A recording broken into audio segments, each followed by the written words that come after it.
sabia qual que era dela e tal.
Boa tarde a todos.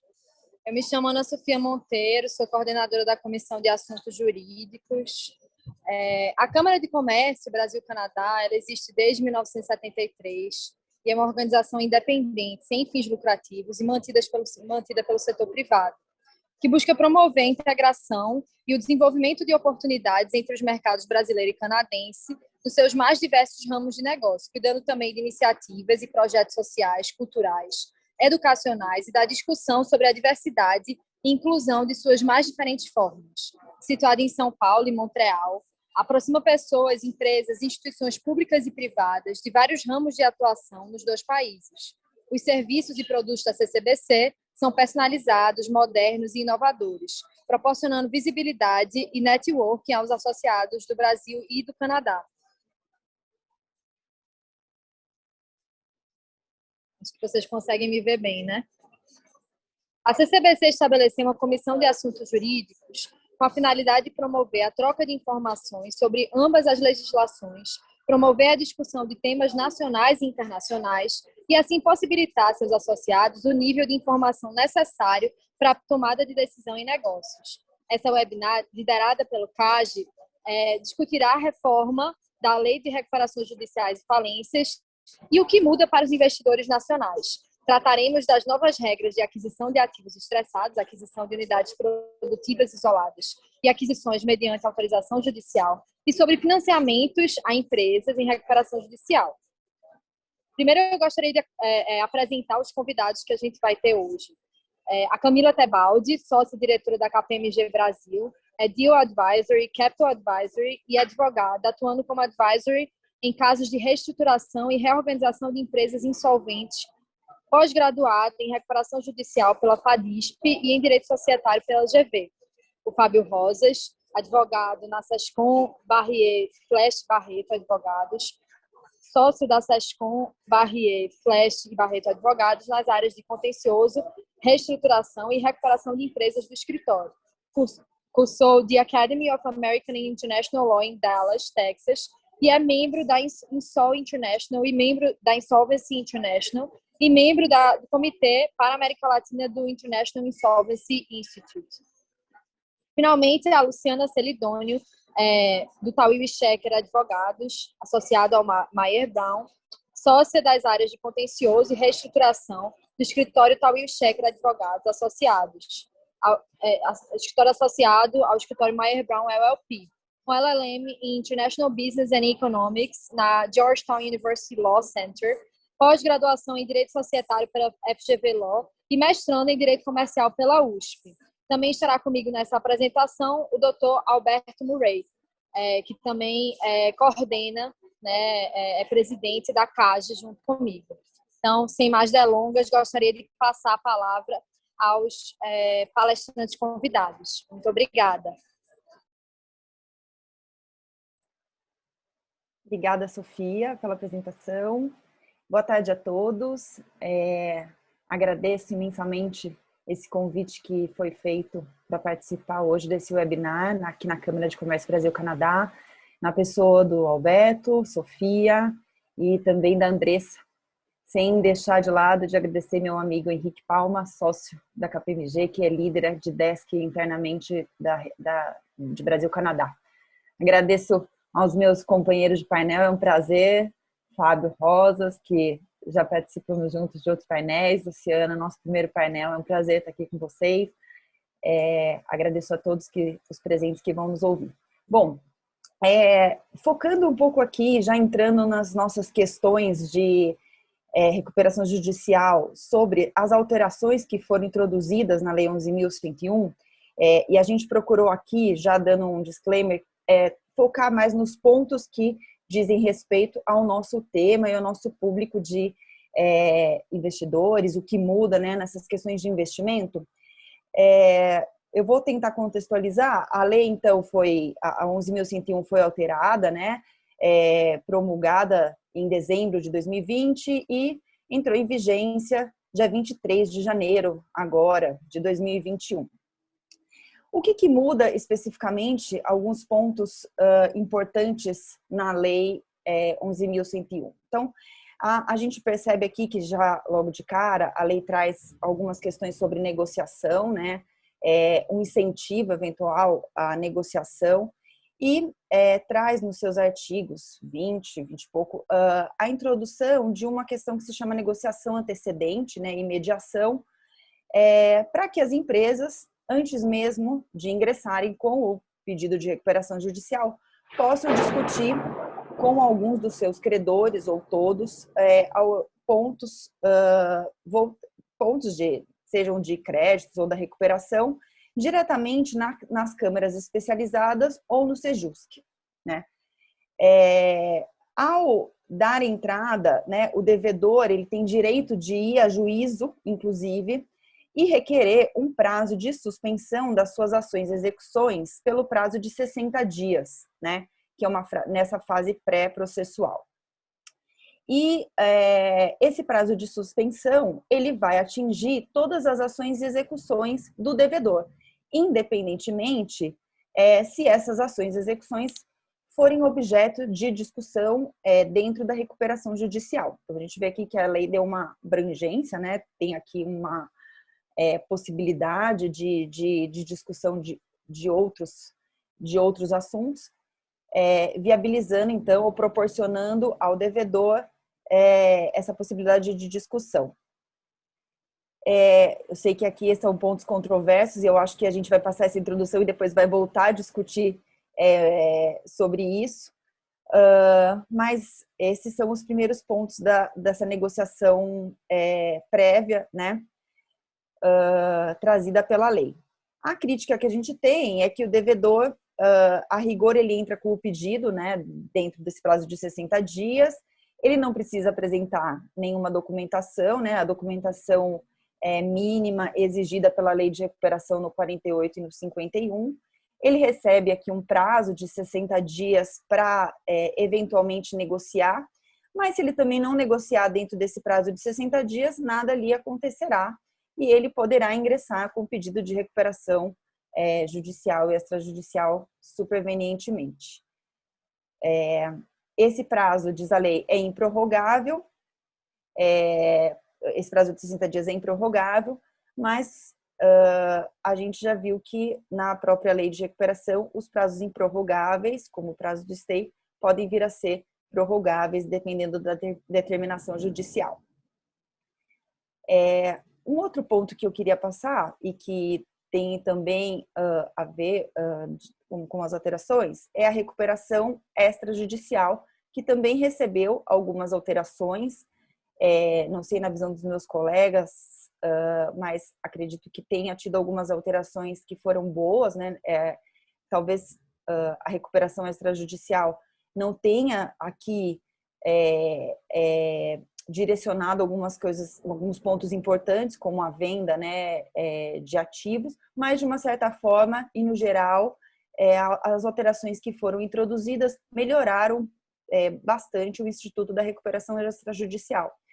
Então, o primeiro ponto é que pela lei agora é permitida a inclusão dos créditos trabalhistas, né? Embora tenha constado um dispositivo no qual diz que esses créditos trabalhistas, eles precisam ter sido objeto de acordo coletivo com o sindicato. Não era necessário isso, mas a lei previu. Um outro ponto que a lei trouxe de alteração é com relação ao quórum de aprovação do plano. Então, hoje, né, como está hoje na lei, se exige 60%, né, de aprovação, e a nova lei prevê que 50% dos credores precisam aprovar, desde que assinado, né, por credores que representem mais da metade dos créditos de cada espécie abrangidos pelo plano de recuperação. E um terceiro ponto que eu acho que foi fundamental aqui na alteração da recuperação extrajudicial está no dispositivo que permite, então, o ajuizamento da recuperação com a comprovação da anuência de credores que representem pelo menos 1/3 de todos os créditos. Ou seja, então aqui o quórum, né, para aquele pedido inicial diminuiu. O credor, o devedor tem 90 dias para tentar chegar ao quórum, né, de credores anuentes, mas é fato que melhora bastante a possibilidade do devedor ingressar com o pedido da recuperação extrajudicial, já que ele não precisa, né, do quórum total, ele precisa só de 1/3, e no decorrer deste pedido, já ali com uma suspensão das ações e das execuções, fica um pouco mais fácil dele conseguir negociar com os seus outros credores para que eles também ingressem na recuperação. Não sei se vocês estão ouvindo, está caindo um mundo aqui em casa, está um barulhão. Cuidado, Camila, cuidado, aí toma tá um choque no aqui. computador. Está um barulhão aqui. Mas continuando, a gente, no meu entendimento simples, eu acredito que a recuperação extra tenha melhorado bastante com essas diminuições de quórum, né, de ingresso, e também, não que diminuiu, né, depois o credor ele tem o prazo, né, para alcançar o quórum exigido, mas ele não precisa mais, bate pronto, ingressar com todo o quórum de credores. O prazo de stay também na recuperação extrajudicial passa a ser expresso, o que melhora, né, a questão das suspensões das ações e execuções, também numa tentativa de viabilizar essa melhora de negociação entre devedor e credores, né? E, finalmente, acho que um ponto importante que foi colocado é uma proteção aqui das ações revocatórias. Então, se amanhã a empresa vier a falir, né, os atos que foram praticados durante a recuperação extrajudicial continuam mantidos. Então, se você tiver uma eventual venda de bem durante esse período, essas vendas serão válidas, salvo se for comprovada aqui alguma má-fé. E aí, um outro ponto que também a gente queria abordar, que é uma novidade da lei, diz respeito ao plano alternativo dos credores. Eu acho que esse ponto é um ponto bem divergente, né? Embora a lei ela tenha trazido essa possibilidade, essa é uma possibilidade mitigada, então, no sentido em que a legitimidade ativa para a propositura do plano continua sendo do devedor. O devedor continua tendo prazo de 180 dias para propor o plano, mas se ele propuser e o plano não for votado dentro desse prazo de 180 dias pela Assembleia de Credores, ou se em votando o plano os credores não o aprovarem, os credores, cumprindo alguns requisitos também previstos na lei, poderão propor o plano de recuperação judicial. Então, na Assembleia em que o plano for votado e não aprovado, o administrador judicial ele abre um prazo, ele abre uma votação para os credores, para que dentro do prazo de 30 dias seja apresentado o plano de recuperação judicial pelos credores, o que a gente tem chamado aqui de plano alternativo dos credores. Os requisitos, então, são expressos na lei, né? Como eu disse, o plano tem que ter sido votado e não aprovado, e isso inclui que ele não seja aprovado, inclusive pelo CRANDAL, né, que a gente chama o coro alternativo de aprovação. Dentre os outros requisitos, os credores eles precisam trazer no plano um detalhamento, né, dos meios de recuperação.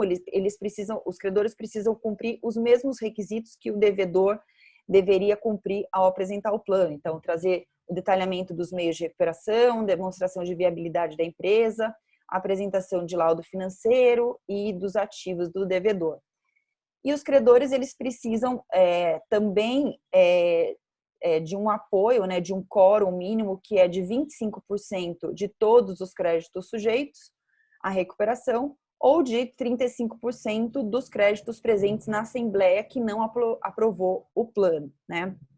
Além disso, o plano trazido, diz a lei, não pode imputar obrigações piores aos devedores do que as que ele já obtinha. Então, a lei traz aqui, né, uma alternativa, a princípio incentivando, a meu ver, a negociação entre devedor e os credores, porque até então só devedores têm a legitimidade para ingressar com o plano.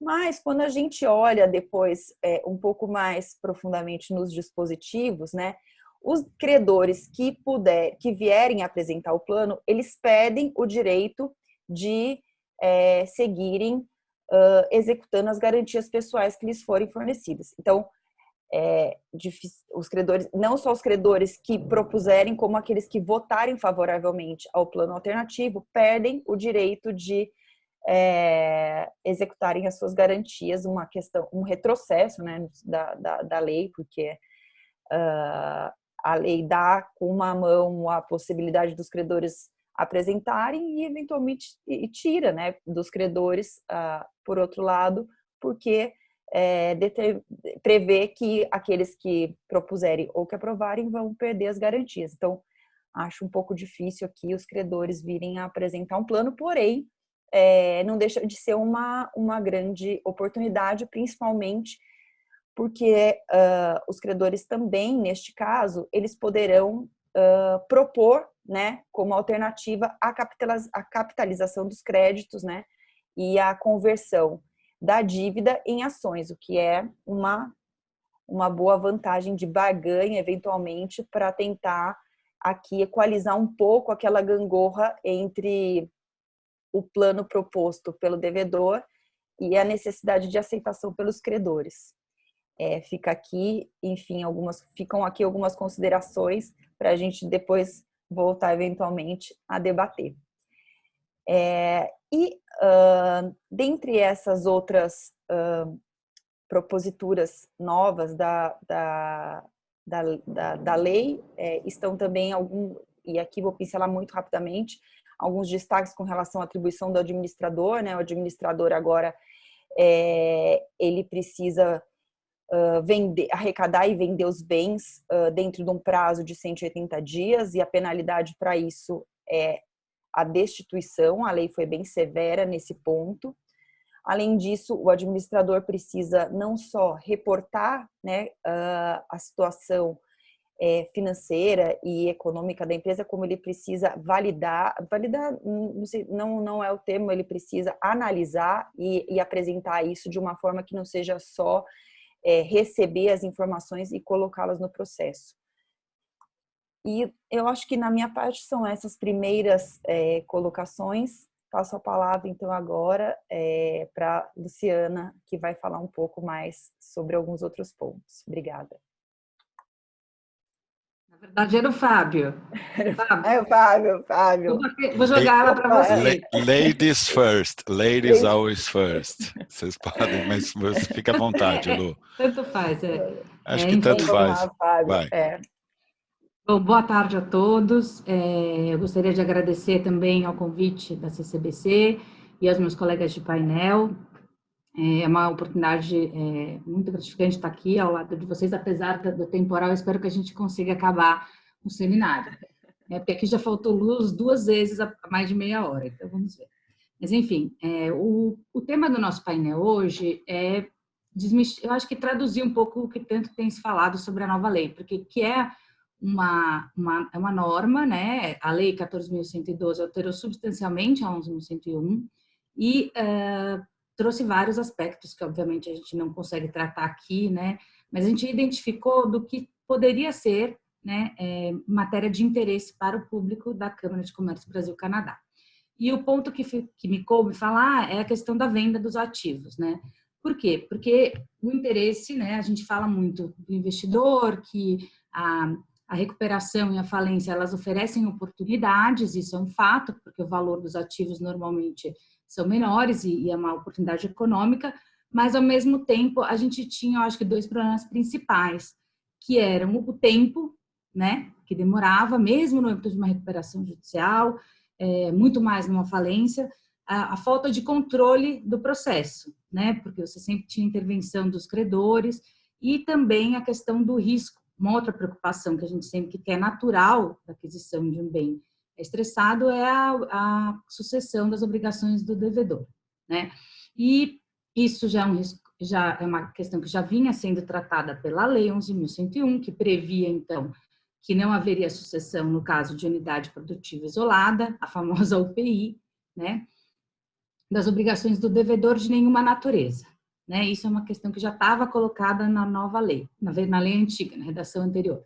Na lei nova, de modo a esclarecer o que seriam essas obrigações, porque você tinha principalmente dois pontos de divergência, que seria a contingência de natureza ambiental, né? Se você, numa compra de um ativo, no âmbito de uma recuperação judicial, teria o condão de limpar o bem de uma forma, né, mais direta, né, coloquial de dizer, e do ponto de vista da lei anticorrupção, porque a lei anticorrupção ela é posterior à lei 11.101 de 2005. Para evitar esse tipo de discussão, a lei, o legislador tinha proposto, então, né, incluído que a sucessão não seria de nenhuma natureza, incluída natureza tributária e trabalhista, e também regulatória, anticorrupção, ambiental e etc. Só que o que aconteceu? Esse dispositivo foi vetado, né, pelo presidente, e ele não foi, pelo menos até agora, derrubado pelo Congresso, poderá vir a ser, mas ainda não foi. E daí aí várias questões estão surgindo para dizer, bom, piorou a lei? Eu digo e compartilho do posicionamento do professor Marcelo Sacramone que não muda o fato de que a lei já falava nenhuma natureza. Então, eu acho que o veto presidencial não tem o condão de alterar a lei. Porém, eu não sei dizer como que o judiciário vai encarar o veto. Eu imagino que várias partes ou entes envolvidos utilizarão o veto para dizer, então não tem proteção ambiental e para as contingências de natureza ambiental e anticorrupção. Mas eu só pela descrição, né, pelo motivo do veto, que foi, eu não posso limpar o bem porque são obrigações que acompanham a coisa, de natureza própria rem, isso já acontecia com o IPTU é uma dívida, né, própria rem, e o entendimento da jurisprudência já era de que ia sem sucessão. Então, o fato por si só de ser uma obrigação, né, uma contingência de natureza própria rem não é motivo, porque na lei, com a redação da lei anterior, a jurisprudência já era bastante a favor da não sucessão, seja para IPTU, seja para despesas não condominiais, que acho que eram as hipóteses mais concretas. Mas, de qualquer forma, e a gente vai ter que ver como que o judiciário se posiciona com relação a esse veto, mas eu compartilho da opinião de que a aquisição, no âmbito de uma falência, de uma recuperação, continua sem sucessão de qualquer natureza. Tem referência a palavra quaisquer não pode ser entendida, né, de outra forma, na minha opinião, do que de nenhuma natureza. Bom, o que mais a lei trouxe? No fundo, quando eu falei a famosa UPI, porque a gente fala muito em UPI na nossa linguagem, mas para muitos o que é uma UPI, né? Uma unidade produtiva isolada. Na lei anterior, ela era vista, né, muito, eu acho que o conceito dela foi concebida para falar em estabelecimento comercial. Mas agora a lei esclarece que pode ser uma UPI, né, qualquer bem, direito, de qualquer natureza, tangível, intangível, isolado ou em conjunto, incluída a participação dos sócios. E por que é importante ser ou não uma UPI? Né? É importante ser uma UPI porque A lei prevê a não sucessão para o caso de venda de UPI prevista no plano de recuperação judicial. E você tem uma controvérsia se você pode comprar direto, não pode, que a gente vai tratar um pouco mais a seguir, mas a questão é importante ser uma UPI, porque aí você estaria compreendido no conceito do artigo 60. Mesmo antes da lei esclarecer o que seria uma UPI, a gente tem vários casos em que bens assim, que não necessariamente o estabelecimento foram vendidos como UPI. Como, por exemplo, uma marca, no caso da recuperação judicial da Daslu, a gente teve slots, no caso de empresas aéreas, que tentaram, né, pelo menos ser vendida, a gente teve participação societária, que era a participação, né, da OAS na Invepar, 24%. Então, assim, mesmo sem a definição na lei, né, a gente já vinha como prática conceituando bens de natureza diversa, e não necessariamente um estabelecimento comercial como uma UPI. Então, isso, na verdade, só veio a esclarecer esse ponto. Bom, o que a gente tem, né, mais de diferente na lei e que pode interessar para os investidores? A questão da segurança jurídica. Por quê? Porque a nova lei prevê que a alienação, né, ou oneração não vai poder ser anulada e nem tornada ineficaz após a consumação do negócio jurídico. Então, hoje, né, a gente sabe que uma decisão autorizando uma venda ou confirmando, né, uma proposta vencedora, a arrematação em si poderia ser objeto de recurso, e esse recurso poderia demorar, como a gente sabe, 2 anos, 1 ano, e aí você tinha uma insegurança, você adquiriu bem, mas eventualmente essa aquisição poderia ser anulada. E aí, quando a gente fala, por exemplo, de uma planta industrial, né? Eu comprei a planta, eu fiz investimentos há 2 anos, daqui a 2 anos declara que é inválida e eu perdi a planta, né? Não é só o valor da aquisição em si, que poderia ser uma oportunidade de modo a justificar o risco, mas é tudo que você colocou lá, né? E que pode entrar, que vai ser objeto de discussão, né? Se é um enriquecimento sem causa, se não é, se merece, se não merece, indenização, enfim. A gente entra aí num cenário muito complicado. Então, a lei vem a dar essa segurança para o investidor. Então, você pode comprar, né? Hoje você pode comprar, uma vez concretizada a venda, paga o preço, né? Essa venda não vai ser tornada ineficaz. Então, nesse ponto, eu acho que é bastante positivo a nova lei. Ela incentiva, né, a esse mercado de venda de ativos e organização de processos, né, competitivos. Por quê? Porque ela também traz a flexibilização nas modalidades de venda. O que acontecia? A lei anterior falava em leilão, proposta fechada e lances orais. Era um processo de venda bastante engessado. Então, o que a gente via na prática, né? Para vender uma sociedade, uma participação societária, era feito um processo extrajudicial, né, em que você nomeava uma boutique de M&A para ver se havia propostas ou interessados, fazia todo o processo de due diligence, e aí a proposta vencedora servia como base, né, o que a gente chama de stalking horse, para o leilão em si, que na verdade era um leilão mais formal, porque o processo de venda competitiva já tinha acontecido fora do âmbito do processo. Mas esse processo ele era bastante formal, então você tinha um prazo para publicação de edital, uma série de requisitos e etc. Hoje a lei então é um pouco mais flexível e ela prevê, né, a possibilidade de leilão eletrônico. Eu tenho um advogado aqui que fala, vamos vender tudo na OLX, vamos vender tudo no Mercado Livre, vamos vender tudo assim. Mas a rigor, né, a gente já tem sites de leilão eletrônico especializados que vendem até usinas, enfim, a gente tem hoje fazendas milionárias, tudo sendo vendido pela internet, mas hoje está expresso na lei, né, eu acho que isso dá um conforto, uma segurança com relação à publicidade, que é o que a lei quer garantir. O que a lei quer no final? Que seja um processo transparente, né, público, com o objetivo de atrair um maior número possível de interessados. Então, hoje a gente vê isso, né? A lei fala, precisamente, que pode ser qualquer processo competitivo, desde que garanta a todos esse acesso à oportunidade, né, à publicidade necessária. E essa questão do edital também foi mitigada, por exemplo, só para ver como ficou, né? Acho que a ideia é tornar menos burocrático, que de 15 e 30 passou para 5. Bom, o que a gente vê também, né? A gente vê a questão das impugnações, porque um dos problemas é que num cenário de insolvência você tem muitas partes envolvidas, então não era raro que um credor apresentasse uma impugnação, questionando o valor de venda, questionando o processo de venda, sob o ponto de vista formal. E o que a gente vê agora é que a lei ela restringe isso, né? Eu não vou aqui entrar em detalhes, mas o que a gente precisa ter noção é, antigamente, né, qualquer um poderia impugnar uma venda sem necessariamente o atendimento de determinados requisitos. Hoje a lei ela tem várias passagens, seja no artigo 66, criando a necessidade para ter uma AGC ser prestada a caução. Aqui também a lei prevê que tem que ser um valor, quem quiser impugnar uma venda vai ter que fazer uma proposta por um valor maior, né, e oferecer 10% de caução. Então, a ideia geral ficou confirmada, né, a possibilidade de a venda concretizada, ela não pode mais ser tornada inválida, e mesmo para quem quiser impugnar essa venda, é um processo um pouco mais difícil para evitar recursos frívolos, alegações que só têm como objetivo retardar o processo.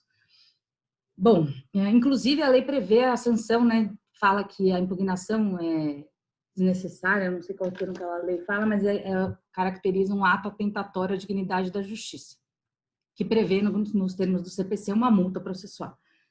Bom, então a gente tem maior segurança jurídica, como a gente falou, em razão da questão da imutabilidade.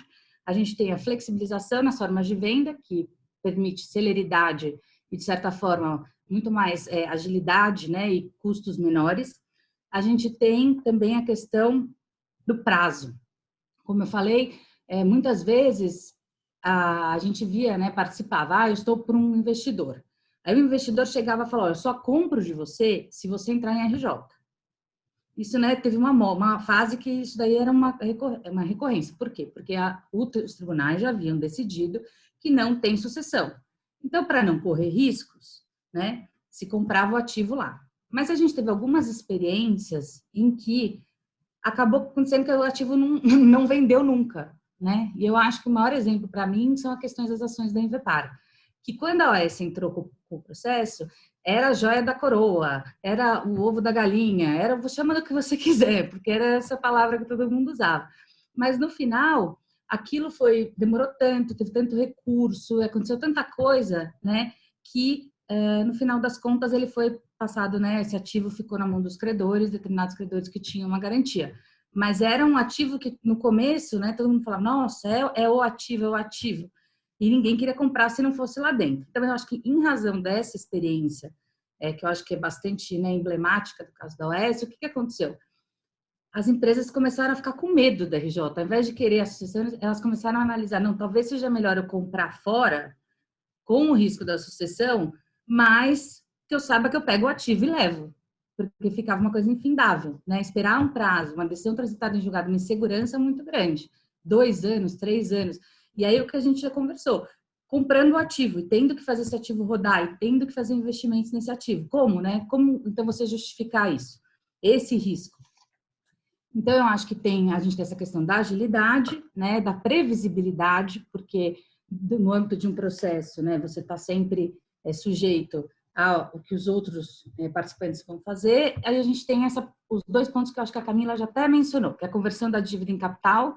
Então, os próprios credores, né, podem adquirir esses ativos por meio da conversão de dívida sem sucessão. A lei é expressa nesse ponto, né? E, como destacou o Dr. Paulo Furtado hoje no evento, hoje mais cedo, ele acha até que a própria questão da aquisição dos créditos vai melhorar, porque agora a lei dispõe que mesmo havendo a cessão do crédito, ele permanece com aquela natureza. Então, pode ser que fique mais fácil comprar créditos, né, adquirir créditos de natureza trabalhista, né, porque vai ter um maior apetite, né, por esses créditos, e a aquisição de todos esses créditos, no final, né, pode ser utilizada para conversão de dívida em capital. E uma outra alteração, acho, pontual aqui, em termos gerais, para a gente não ficar falando de detalhes de cada artigo da lei, é a questão da venda integral da devedora, que está prevista no artigo 50, né, no inciso 18, e que tem como objetivo preservar valor. Então, hoje, eu acho que, do ponto de vista dos credores, isso pode ser bastante importante, porque, juntando com o que a Camila falou, antes, né, sobre a redação anterior, só o devedor apresentava o plano, né, e havia uma preocupação, né, bastante grande de que plano era esse, e as pessoas tinham que aceitar, porque num cenário de falência ficaria muito pior, né?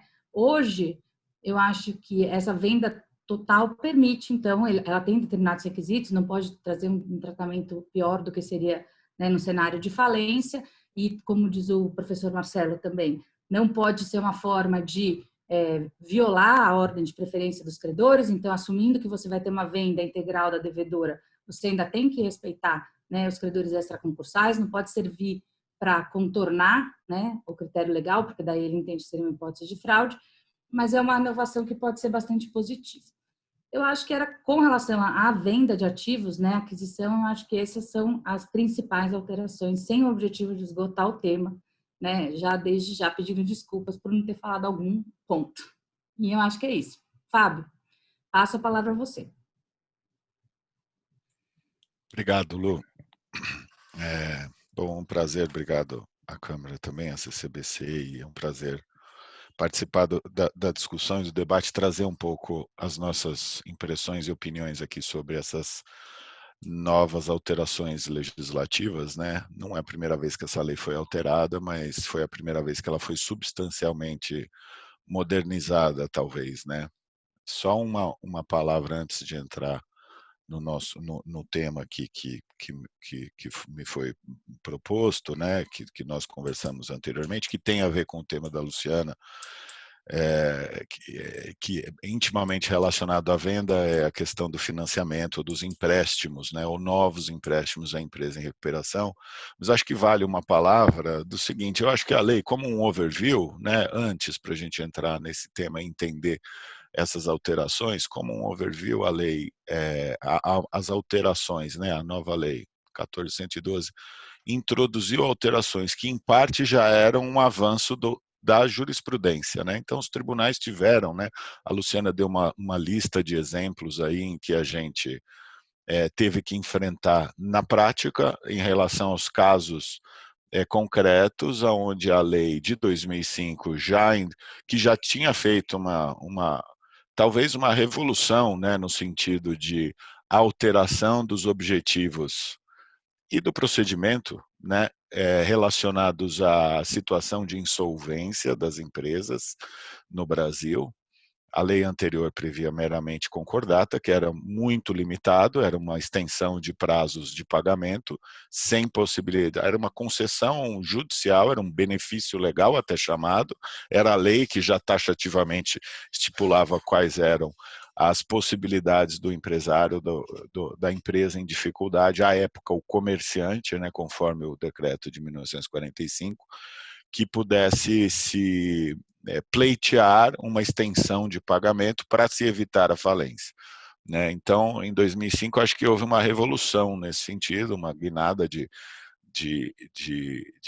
180 graus, porque a lei, inclusive, até antecipadamente, já indo um pouco mais holístico aqui, antes de entrar no tema, a lei previa a falência do devedor que convocasse, era um ato que deveria, era um ato falimentar a convocação de credores pelo devedor e a proposta de uma remissão de dívidas, né, uma renegociação coletiva.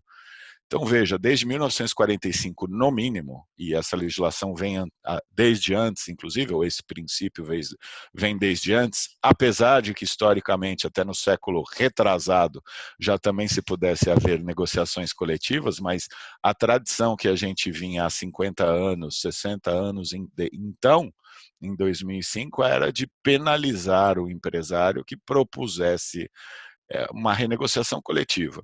Então, hoje, como a Camila colocou no começo, hoje a lei incentiva, além de ter previsto a recuperação judicial e a recuperação extrajudicial, que basicamente é a renegociação coletiva no âmbito privado, a extrajudicial, independentemente até de procedimento, né? E a judicial, que basicamente é a obtenção de uma proteção temporária judicial para que seja proposto um plano e para que esse plano seja negociado, né, consensualmente com os credores. Então, o objetivo da lei lá de 2005, ele foi adotado pela jurisprudência, foi confirmado muitas vezes, e agora as modificações me parecem que consolidaram no direito positivo muitas interpretações ou até avanços de aplicação dos próprios conceitos de 2005, salvo 2 ou 3 pontos que são absolutamente mesmo inéditos, como a possibilidade da apresentação do plano pelos credores, né, o plano alternativo dos credores, que era uma exclusividade da empresa recuperanda, né, a empresa devedora, e talvez algumas questões tributárias que são inovadoras e etc., tentando amoldar, né, tentando moldar dentro do procedimento de recuperação e insolvência a viabilidade efetiva a viabilidade da recuperação, da preservação da empresa, que é o objetivo maior da lei. Nesse âmbito, entrando no nosso tema específico, há duas questões, como a Luciana também já começou, né, já ponderou, duas questões essenciais para a efetiva preservação da empresa ou recuperação da empresa. É a agilidade no procedimento e dinheiro novo. Né? Então, assim, é conceito universal, talvez, e inspirador da nossa lei desde 2005, e que agora foi, talvez, incentivado ainda mais, especialmente nos capítulos que prevêem a venda dos ativos, né?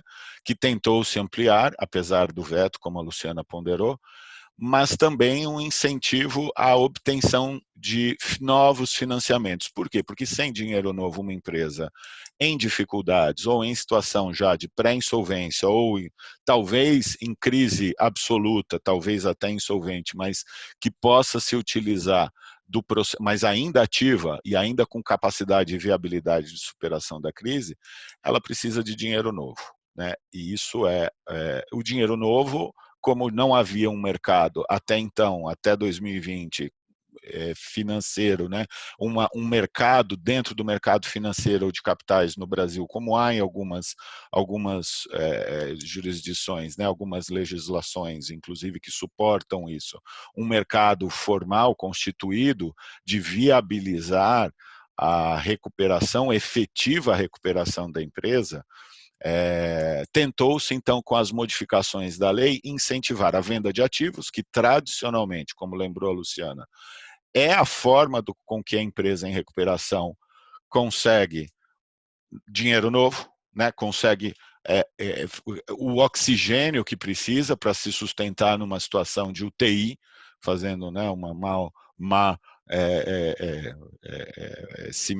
similitude a um paciente, e, por outro lado, tentou-se incentivar que novos financiadores venham, mais uma vez, tentou-se incentivar que novos financiadores, novos emprestadores, novos investidores possam financiar essa fase da empresa com objetivos diversos. Obviamente, o financiador tem o seu objetivo financeiro, porque senão não se cria mercado e deve ser preservado pela lei, e por outro lado tem que dar a segurança necessária para que o financiador se sinta capaz de emprestar dinheiro à empresa e recuperar o dinheiro que emprestou numa situação extremamente de risco, né? Ou uma situação já pré-falimentar, uma situação onde há uma deterioração já, pelo menos das contas e da situação financeira patrimonial da empresa.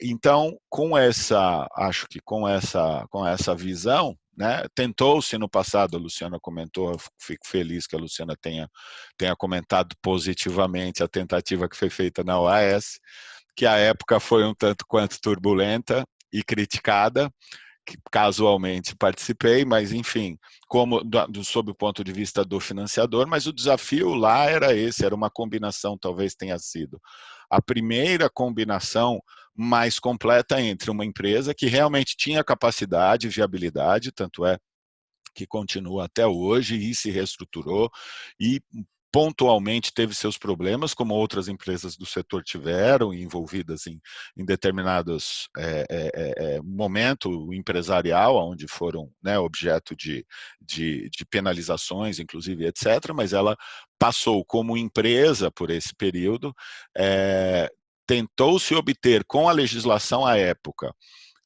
o financiamento da empresa em recuperação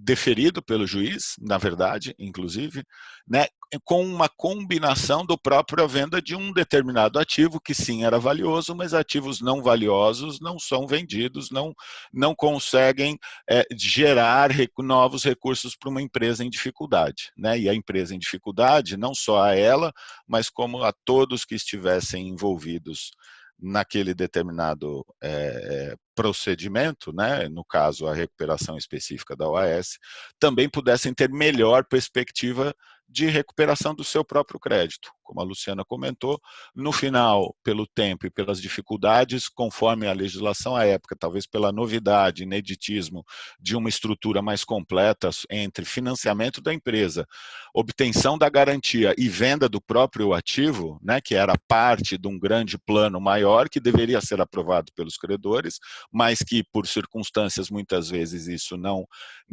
combina o tempo processual, como diz o professor Munhoz, e eu vou citar o artigo dele para falar de equitable mootness, que a legislação agora trouxe, né, como tanto para a venda de ativos quanto para o financiamento, mas o momento processual não casa com o momento, necessariamente, geralmente não casa com o momento de negócios, né, e o momento da necessidade da reestruturação.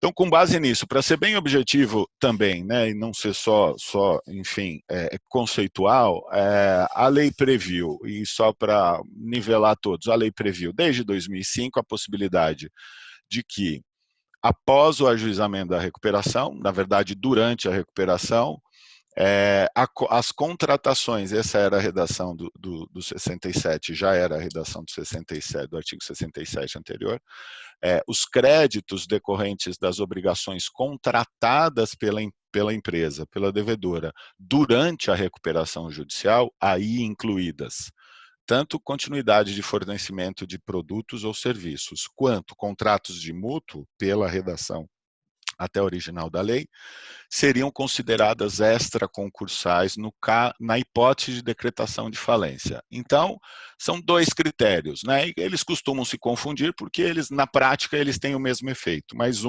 a contratação posterior ao ajuizamento da recuperação garante que aquela contratação, já pela previsão desde 2005, garante que aquela contratação não seja incluída na reestruturação mandatória, obrigatória, dentro de um procedimento de recuperação. Por quê? Porque ela se destina a credores anteriores, até o momento da recuperação. A partir de então, a empresa precisa ter as suas atividades regulares e precisa cumprir seus compromissos regularmente, né? Conceito, inclusive, também até da legislação que inspirou a legislação brasileira entre pré e pós-petition claims, né, ou credores pré-ajuizamento e pós-ajuizamento. Então, um contrato efetuado, e aí dentre os contratos, o contrato de empréstimo pós-ajuizamento, já não estaria incluído na reestruturação necessária, obrigatória, de acordo com os critérios legais, por maioria de credores, que tenta resolver todas as dívidas da empresa até aquele momento em que foi pedido os benefícios daquele procedimento, né, a empresa em recuperação.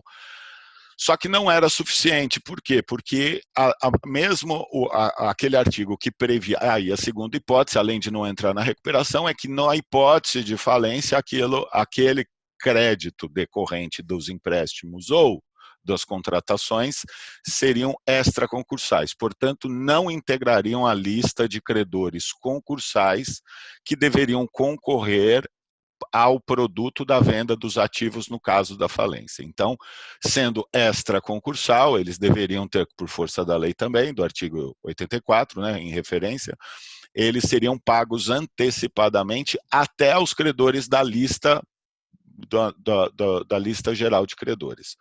Fato é que essa previsão, mesmo garantindo a extraconscursalidade na falência e após, vamos dizer, concursalidade no caso da recuperação, não resolvia ou não dava a segurança necessária ao financiador ou emprestador, porque vinculava tanto o emprestador quanto qualquer outro contratante que acumulasse crédito contra a empresa em recuperação na mesma no mesmo privilégio, né, na mesma prioridade, ainda que fora da lista dos credores concursais, mas estabelecia então um concurso dentro dos extraconcursais, respeitando inclusive a ordem dos concursais, ou seja, credores trabalhistas ou credores de fornecimento pós-concursal que meramente continuassem ao fornecimento, que não fossem pagos, teriam o mesmo privilégio, na hipótese de falência, do que o emprestador, o financiador da empresa durante a recuperação, que simplesmente, apesar de não ter relação com a empresa, foi lá e financiou a recuperação da empresa. E ambos seriam quirografários, apesar de extraconcursais. E teriam, então, que dividir prioritariamente o produto, enfim, da venda dos bens ou da liquidação dos bens na falência. Portanto, essa é a razão de que, historicamente, meramente a previsão da prioridade do financiamento do mútuo não era suficiente, nunca foi suficiente para que criasse um incentivo a empréstimo às empresas em recuperação no Brasil. Então, qual foi, historicamente, a solução em relação a essa previsão legal? Que, inclusive, ela continua da mesma forma, só que por alteração do próprio artigo lá na falência em relação aos credores extraconcursais, ela criou, então, vamos dizer, uma prioridade efetiva e diferenciou dentro dos credores extraconcursais a prioridade àquele que simplesmente deu o empréstimo ou financiou a empresa em recuperação, durante a recuperação, e o que também manteve a continuidade dos contratos de fornecimento regularmente, de produtos ou serviços. Então, a lei, com essa alteração de janeiro agora, né, eficaz em janeiro agora, ela privilegiou efetivamente, dentro da ordem do 84, que é dentro da falência, o que prevê qual é a ordem de pagamento dos credores extraconcursais, privilegiou o contrato de mútuo em relação ao contrato, a continuidade dos contratos. Deu também a lei agora, com as alterações, também um incentivo àquele que também já é credor a obter um tratamento diferenciado no plano. Então, ele vai ter o crédito de empréstimo durante a recuperação privilegiado, extraconcursal, e ele também vai ter um tratamento diferenciado, ou pode ter um tratamento diferenciado, é o que permite a lei, de acordo com o plano, pelo crédito sujeito à recuperação. Isso incentiva os credores que já são sujeitos à recuperação a continuarem financiando a empresa, né? Ou continuarem contratando com a empresa. Com as alterações agora, e sendo bem objetivo, e eu vou citar inclusive o artigo da Luciana, que ela faz uma crítica positiva, já até na época ainda projeto de lei, mas agora já aprovado, e a redação continua a mesma. Então, na sistemática, as modificações do projeto de lei, então, e agora a lei, né, eficaz a partir de janeiro, criou todo um capítulo onde previu um procedimento, inclusive, né, na verdade, autoriza expressamente a celebração de contratos de financiamento. Então, ele tratou especificamente, ao invés de simplesmente tratar no artigo 67, fornecedores em geral e contratos de mútuo, ou seja, emprestadores, a lei veio e tratou num capítulo específico quanto a financiamento do devedor em recuperação judicial, fazendo referência ao 67, mas trazendo algumas disposições específicas. Como eu falei, como a lei anterior não dava a proteção super prioritária, como era presumida, inclusive pelos financiadores internacionais acostumados com sistemas de insolvência já mais tradicionais, pelo menos em relação à recuperação ou reorganização de empresa ou reestruturação de dívida e da empresa, que quando se fala em deep financing, por isso que eu nunca gostei de usar muito essa expressão equivalente, sempre se imagina a super prioridade, que nunca existiu no Brasil. Que, na melhor hipótese, você teria uma prioridade junto com todos os outros fornecedores da empreiteira, da construtora, enfim, da empresa que estiver em recuperação, que pode somar uma dívida muito significativa também. Então, qual era a solução? É obter uma garantia. Porque com a garantia, aí sim, dentro do concurso dos extraconcursais, vamos dizer assim, excepcionalmente, aí sim você teria a sua classificação melhor do que meramente o quirografário que continuasse a fornecer produtos e serviços para a empresa, quirografário extraconcursal. Né? Então, aí sim você teria um privilégio em relação aos pós-concursais, né? Ou os que continuassem a contratar com a empresa. Nas alterações da lei, essa sempre foi a solução na OAS. Mesmo assim, essa solução ainda faltava, né, como super prioridade os outros credores que ainda assim, mesmo com o credor garantido, tivessem acima.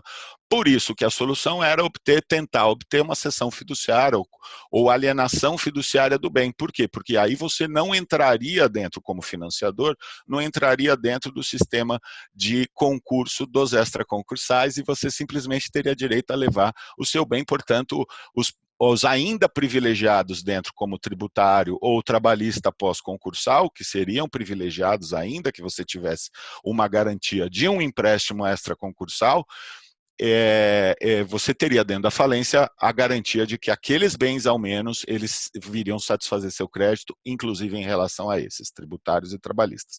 Então, por isso, acho que a lei sistematizou todo um capítulo e previu que para esse financiamento houvesse a possibilidade de garantia.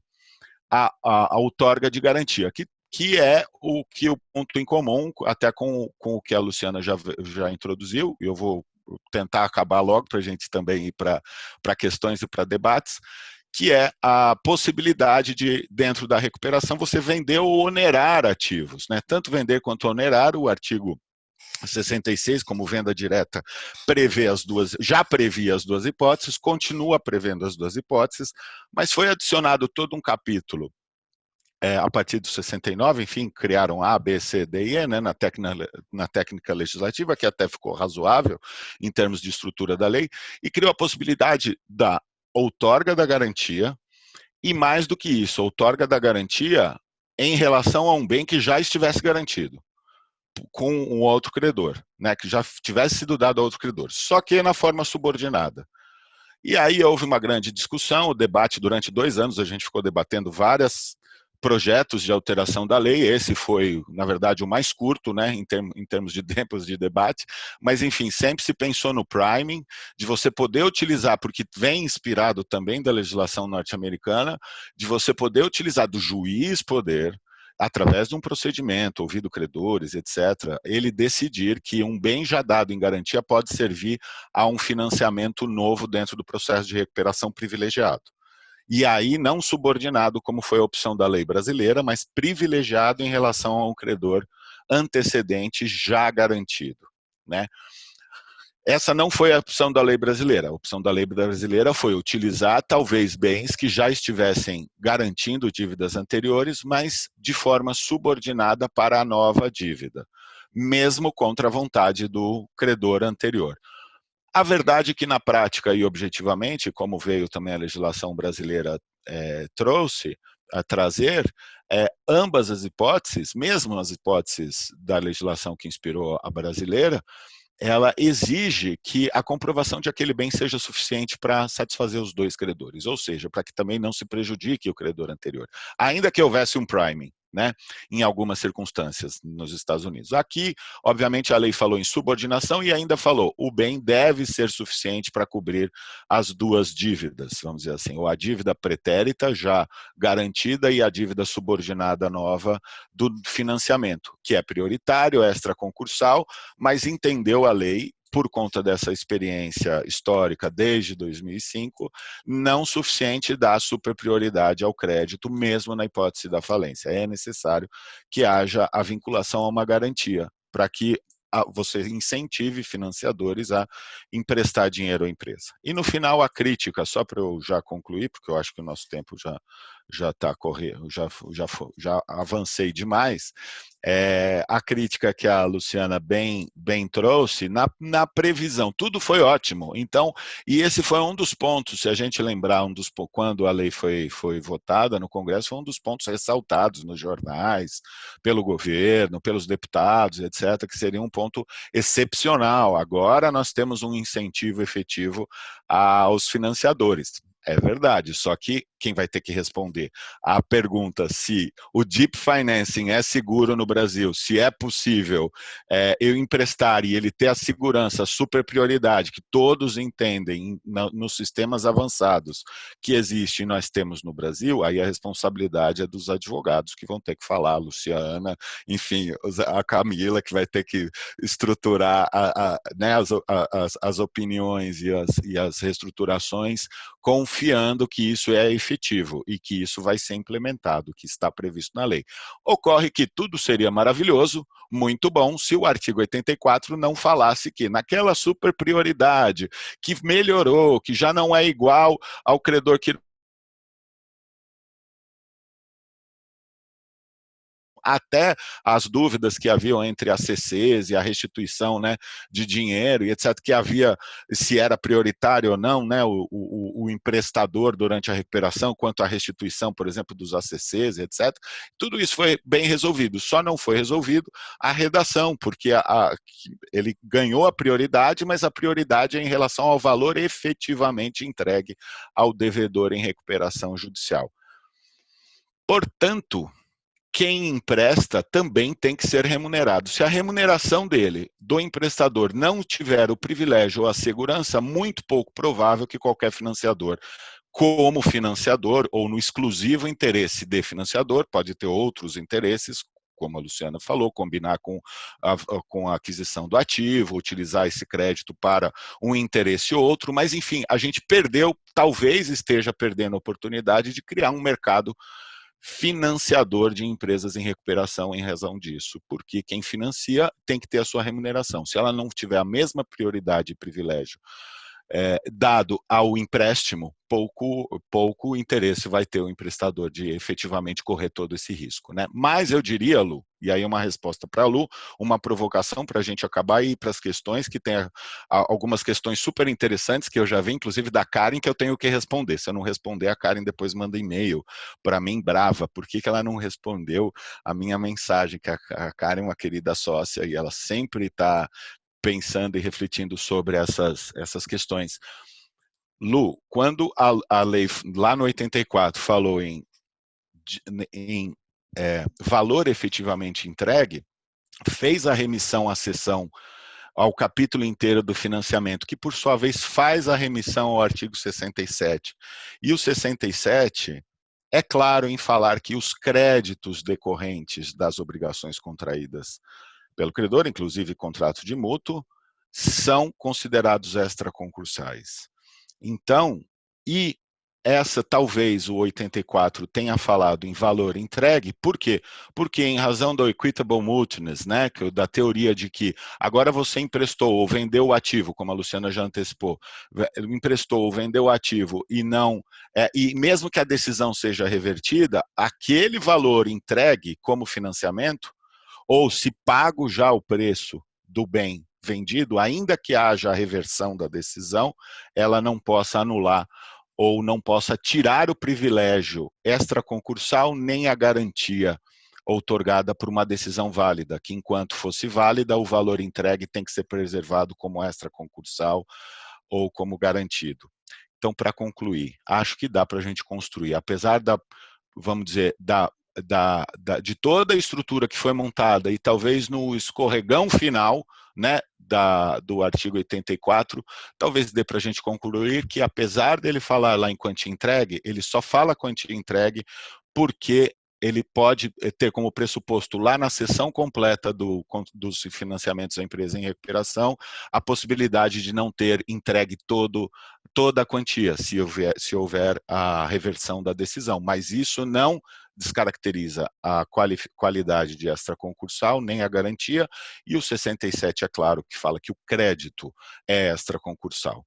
Na melhor hipótese, a gente tem uma contradição, ou na pior hipótese, a gente teria uma contradição entre dois artigos da mesma lei, da mesma norma, de mesma hierarquia, e a gente pode interpretar de várias formas. A melhor hermenêutica e interpretação seria de que, primeiro, eu tenho que dar validade aos dois artigos. Eu não posso anular, a lei não pode ser interpretada para que se não dê eficácia à literalidade da lei, ou da norma, né? Não dê eficácia à norma. Então, eu tenho que dar eficácia à norma do 67, que continua falando que o extraconcursal, o crédito decorrente da obrigação contraída durante a recuperação é extraconcursal, né? E se for interpretado de acordo com o princípio da preservação da empresa, mais ainda, porque o princípio pode reger a contradição entre dispositivos da mesma norma, né? E o princípio da preservação da empresa privilegia o financiamento para que haja maior capacidade da empresa em se recuperar.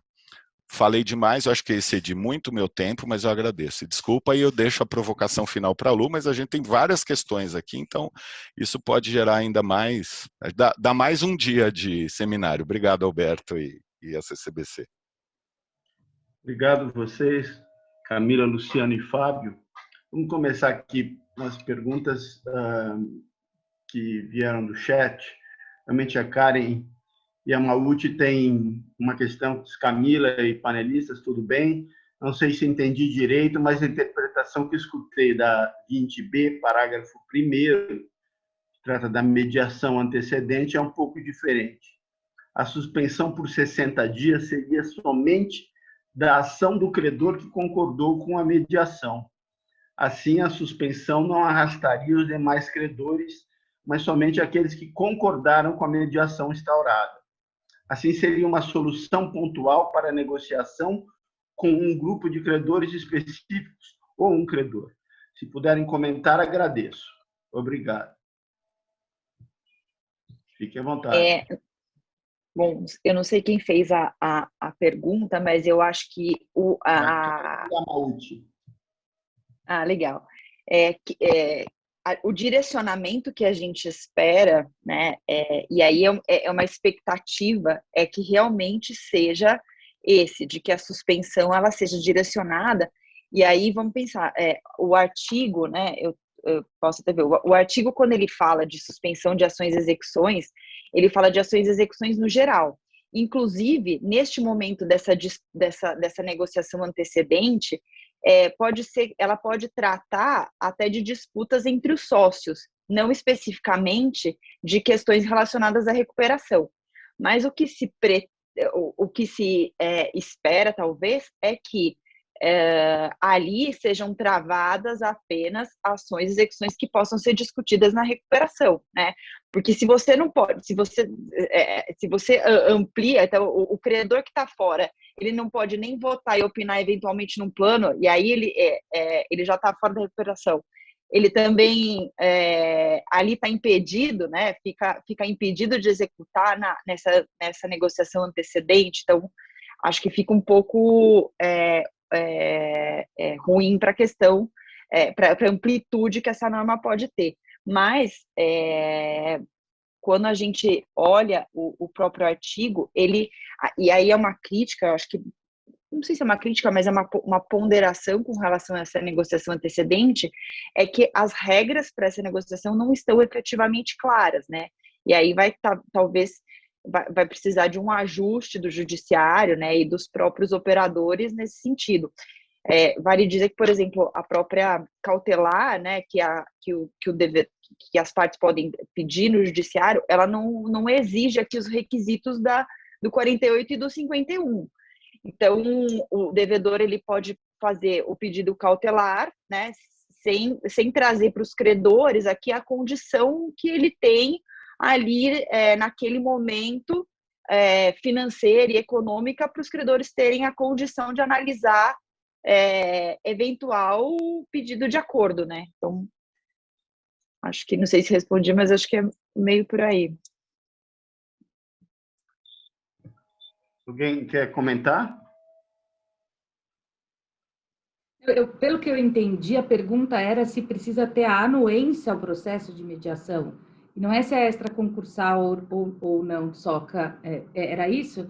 Porque, assim, a dúvida aqui, que eu acho que como a Camila bem pontuou, é que a suspensão em tese pode até mesmo ser maior do que a do artigo 6º, né? É uma interpretação possível, tá? Possível. Possível, mas no nosso entendimento incorreta. De que poderia envolver qualquer crédito, né? Mas não precisa necessariamente concordar com a mediação, concordar com a negociação, né? Então, não tem nenhuma, a lei não exige nenhuma resposta do credor. Se ele quiser continuar discutindo o seu crédito, ele não vai conseguir se autorizar a medida, se concedida a medida judicial. Mas a dúvida aqui que existe, que eu acho que está sendo mais discutida, é se só envolve dívidas concursais ou se poderia, inclusive, afetar dívidas extraconcursais que não estariam nem protegidos pelo artigo 6º da Lei 11.101. Eu acho que, pela pergunta, eu tinha entendido se tinha essa anuência, mas é que a gente está tão acostumado a falar do extra e do não extra, né? Eu acho que talvez tenha sido essa pergunta. É que o artigo ele não limita, né? Então ele fala qualquer crédito, né? Então não tem essa limitação. A gente pode ser que a interpretação seja limitativa, mas não tem essa limitação e não tem essa necessidade, enfim, como você bem pontuou, da anuência, né, do credor. Bom, tem uma pergunta aqui do Flávio Rodrigues. Boa tarde. Se lembrarmos que parcela importante das recuperações judiciais, ao menos das mais relevantes, acabam funcionando como um meio de liquidação parcial da devedora, como conciliar a maior facilitação da venda de ativos da recuperanda com a possibilidade de convolução em falência quando se constatar o esvaziamento patrimonial? Posso responder, gente? Eu acho que de fato era uma preocupação muito grande utilizar o processo de recuperação judicial para fazer uma liquidação que a gente chama de liquidação branca, né? Como que a lei endereçou esse ponto? Primeiro ponto ela torna, né, seguro para o adquirente que faz essa aquisição, né, na medida em que desembolsado o recurso, e aí ela imputa aos credores, né, de certa forma, um dever de se preocupar e de fiscalizar se isso é uma liquidação ou não, na medida em que determina que os credores deverão devolver o dinheiro em caso de liquidação substancial. Mas a forma de você contornar isso, eu acho que em havendo a venda da empresa inteira ou uma venda que implique na liquidação substancial, a forma de você evitar riscos com relação a isso é de devolução do dinheiro, porque com relação ao negócio em si, a lei já previu expressamente, a possibilidade de você respeitar a ordem, né, que haveria num cenário de liquidação. Essa é a ideia.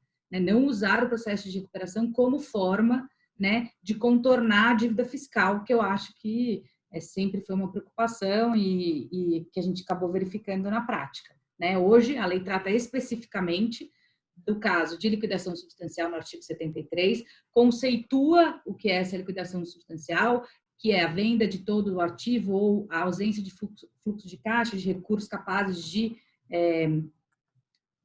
dar conta desse endividamento, né?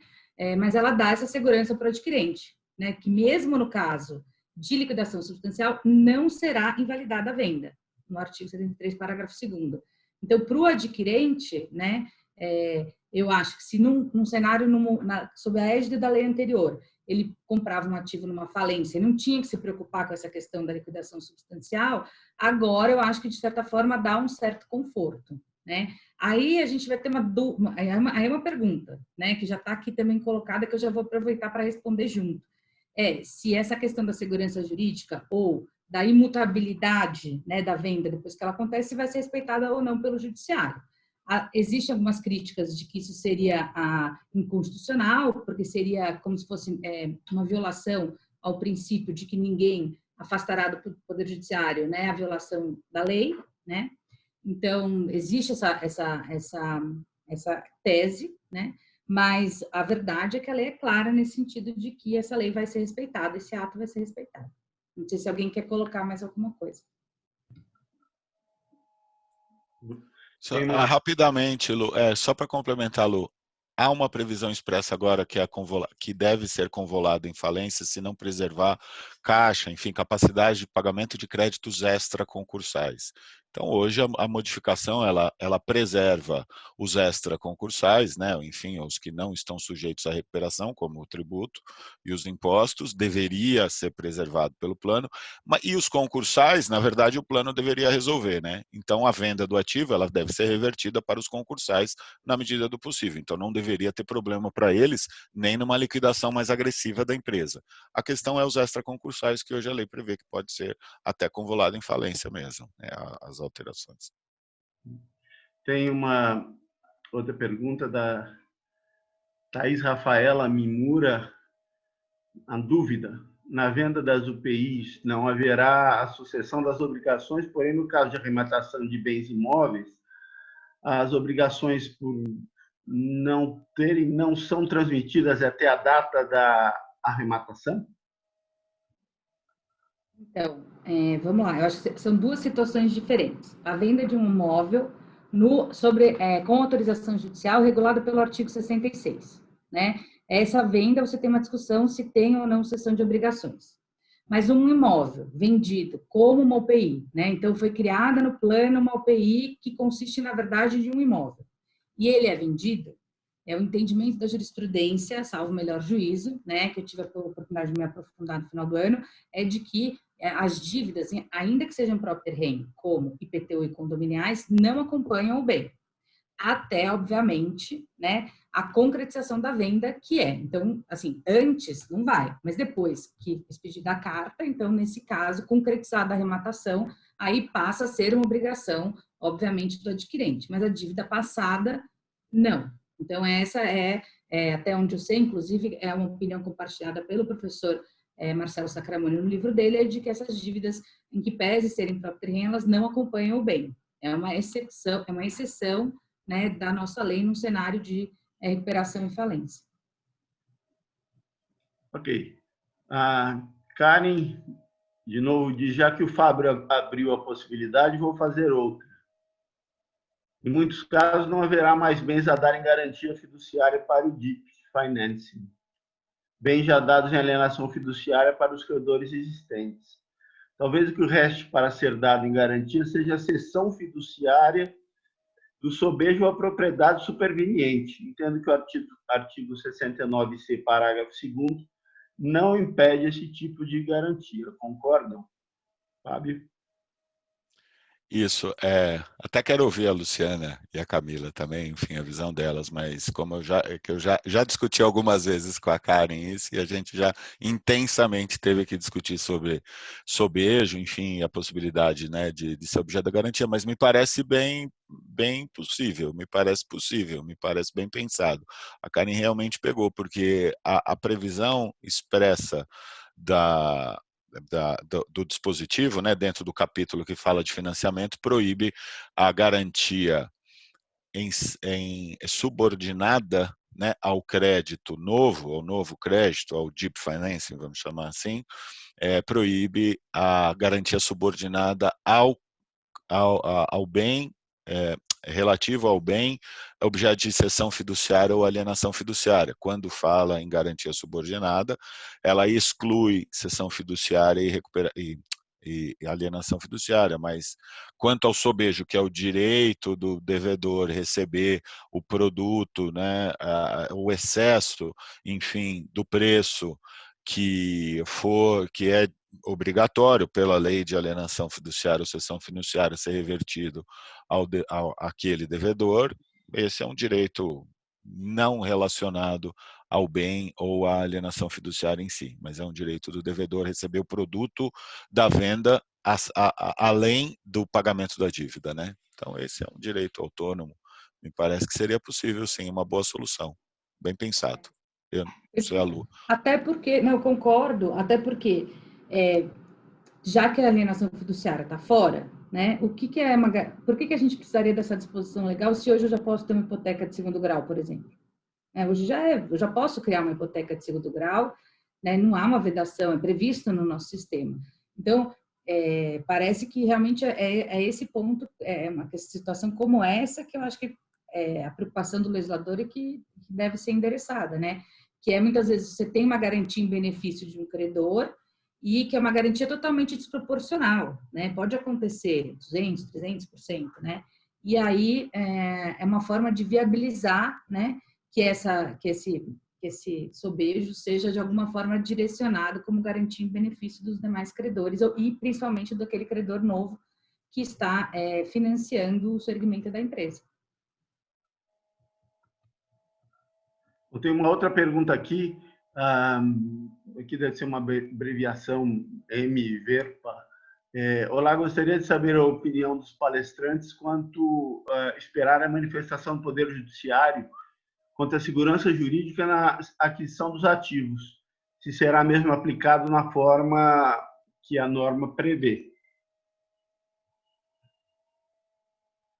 Como eu mencionei na resposta à pergunta anterior, eu acho que existe uma discussão aí de inconstitucionalidade, né, de violação ao duplo grau de jurisdição, ao direito de levar as questões ao judiciário, enfim, a gente pode falar, mas eu acho que mais especificamente ao duplo grau. Mas da forma como eu estou entendendo, a lei é clara, né, eu pessoalmente acho que não tem essa violação, não é inconstitucional, mas a gente vai ter que ver na prática como ela é aplicada. Agora, um cuidado que eu tenho visto que é comum, né, em que pese não estar expresso na lei, é a questão do efeito suspensivo no recurso. Então, eu acho que é um sentimento bastante comum, né, do pessoal da área, que ainda que você tenha feito a arrematação, você vai esperar se tem um efeito suspensivo ou não, né, ali para você ter essa segurança maior. Eu acho que isso, principalmente na questão do DIP, né, da questão do financiamento, efetivo desembolso dos recursos, né? Então, eu acho que talvez essa seja uma coisa que a gente vai ter que ver realmente como funciona, né, na prática. E aí, Fábio, deixa eu ver se eu entendi seu raciocínio, porque ele me provocou, doutor Alberto, vou ter que entender aqui o que ele está falando. Mas você está querendo dizer o seguinte, que então, o privilégio do valor efetivamente entregue, mas que esses juros seriam extraconcursais. Então, você fica com o privilégio, a garantia só para efetivamente entregue, e daí os juros não vão respeitar aos juros normais, que seriam do 84, e a multa que vão lá para baixo, mas eles estariam aqui em cima, é isso? É isso. Entendeu? Porque o 67 continua falando em créditos decorrentes do contrato de mútuo, são extraconcursais, serão considerados extraconcursais. Então é isso. Na pior hipótese, a gente teria uma extraconcursalidade somente dos juros, né? Ou, enfim, acréscimos, encargos, multas e, enfim, break-up fees e tudo que a gente pode criar dentro de uma estrutura de financiamento. Que vai termination fee, break-up fee, etc. Mas aí, se for na Faria Lima perguntar quem quer financiar as empresas em recuperação, tem muito poucos ali. Então, realmente, é só quem merece break-up fee e quem merece termination fee e outros. Desculpa. É só um comentário.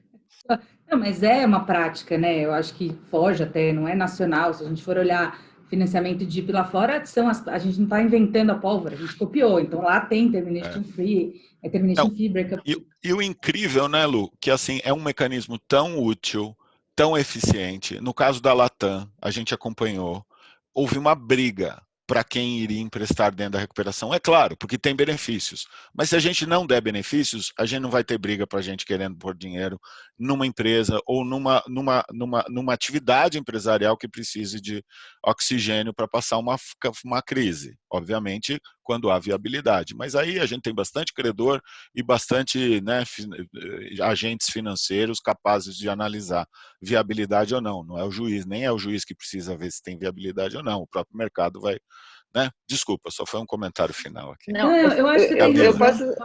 Não, eu só queria fazer uma adenda aí do seu comentário, que é sobre essa questão do DIP, realmente, fora que até os próprios financiadores acabam que eles passam a ser os condutores, vamos dizer assim, do próprio desenrolar do processo pela cultura, né? Tem um artigo super interessante do Creditors Ball que que ele faz, inclusive, essa referência, e até na propositura do próprio plano depois, acaba que o próprio financiador desenha, né, o próprio plano de recuperação do devedor, né? E tem alguém ali que tem uma estrutura, né, forte para poder, vamos dizer assim, fiscalizar os próprios passos do devedor em si, né? Porque daí o financiador ele tem total interesse no resultado final da recuperação, né? Só isso que eu queria. É.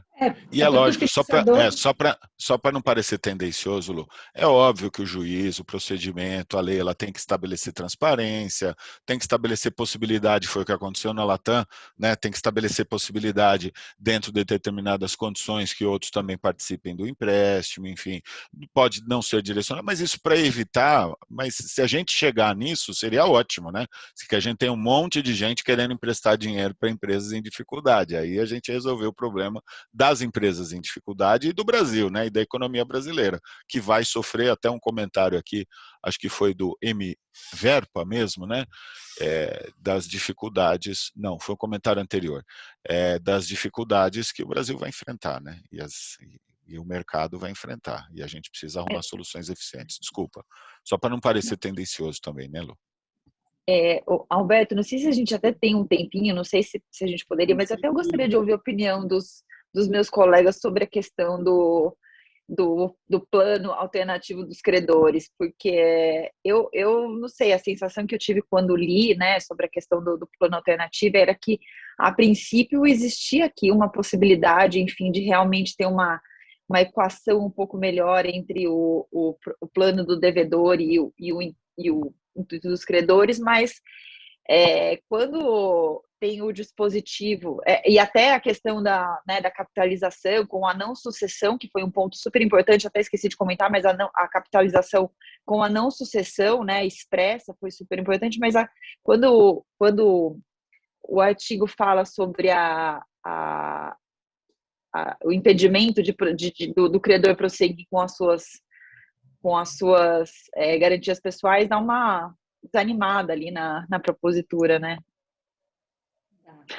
Mas eu acho que tem hipóteses que isso não será tão relevante. Discutindo internamente aqui no escritório, nos casos de Project Finance, que a garantia é do próprio ativo, né? No começo até você tem a garantia corporativa, mas a ideia é que o projeto responda, né, pelo endividamento. Nesse caso, não teria esse desincentivo. E a gente vê, né, cara, Project Finance é uma realidade para projetos de energia, etc. Então, nesses casos, o fato de você liberar da garantia pode não necessariamente ser ruim, né? Então, assim, tão avassalador como, de fato, né, a gente tem visto e falado. Nesses casos específicos, se você não tem essa garantia, e nesse tipo de projeto é comum você não ter, então você não tem esse aspecto.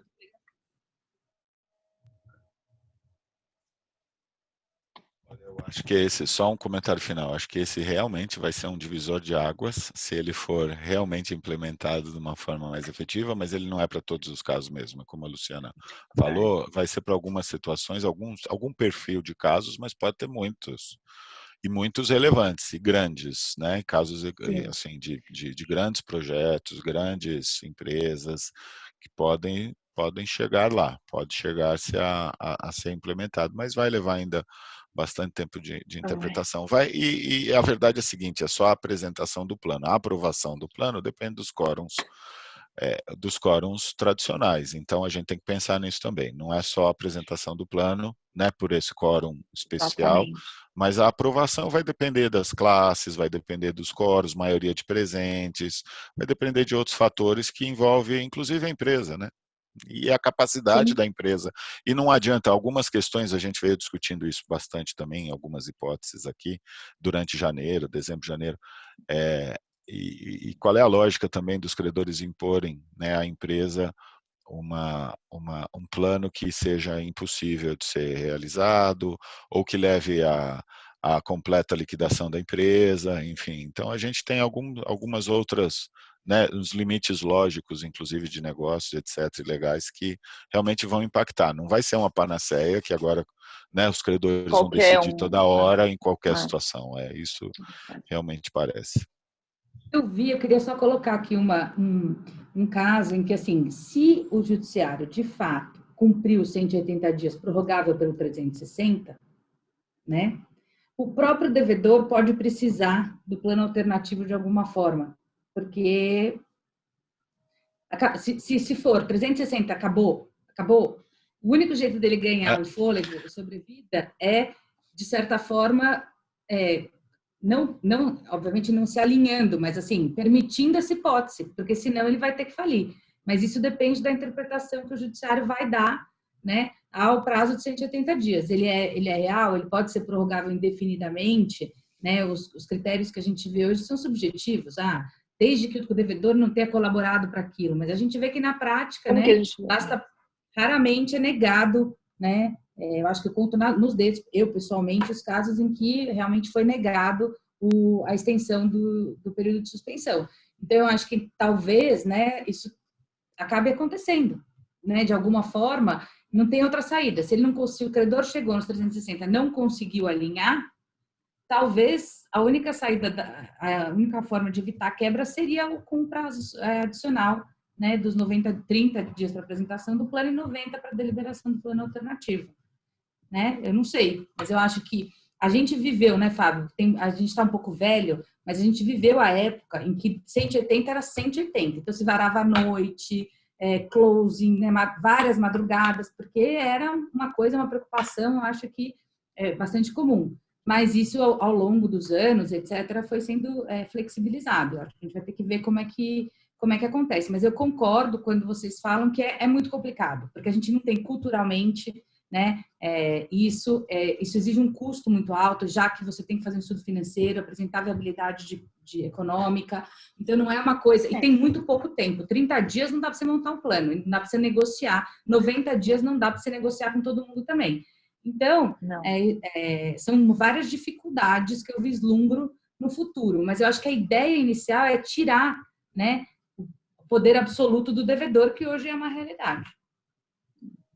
E tem o fato de, eventualmente, ter uma possibilidade, né, isso a gente pensa, tal, de responsabilização, né? Então, o credor apresenta um plano...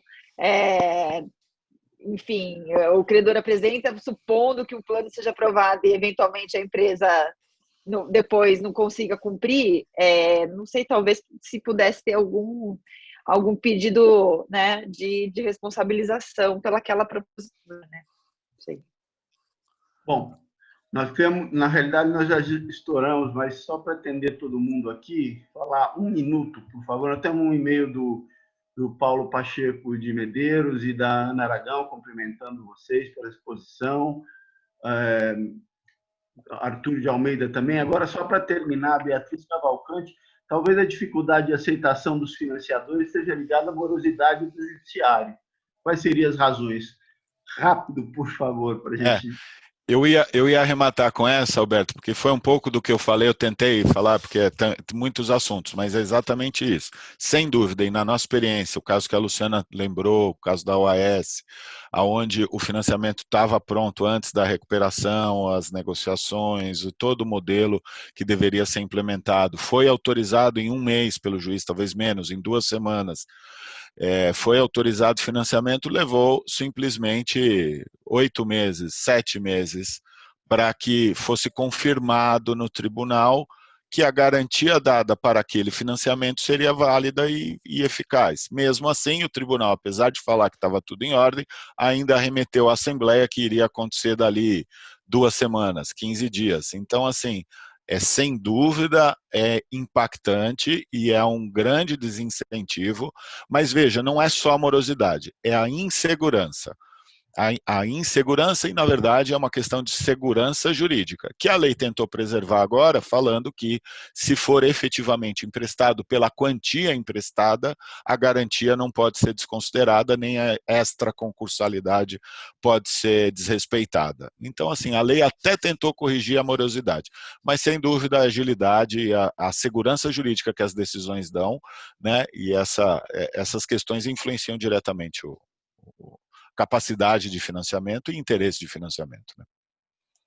Bom, com isso nós encerramos mais um webinar da Comissão de Assuntos Jurídicos. Eu quero agradecer muito a vocês, Luciana, Camila e Fábio, pela disponibilidade, pela presença, pelo brilhantismo das exposições e da forma como responderam às perguntas. Agradecer também à Câmara pelo apoio que sempre dá à nossa comissão, aqueles que ficaram conosco até agora, e convidá-los para ficarem atentos aos nossos próximos eventos aqui da comissão. Muito obrigado a todos, um abraço. Tchau. Obrigada. Até mais. Tchau, tchau.